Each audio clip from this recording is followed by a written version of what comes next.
Welcome friends, Lok Sabha vote 2024-এর ষষ্ঠ দফা vote হবে 25শে মে।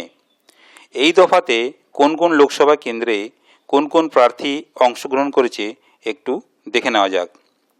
আজকে আমরা যে লোকসভা কেন্দ্র নিয়ে আলোচনা করব সেটি হলো তমলুক লোকসভা কেন্দ্র।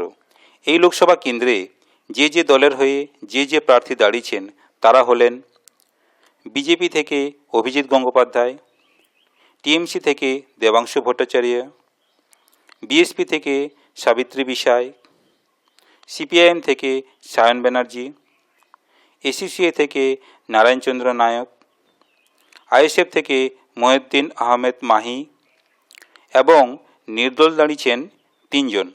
তারা হলেন কালীপদ দাস, দেবপ্রসাদ জানা এবং সূর্যনীল দাস।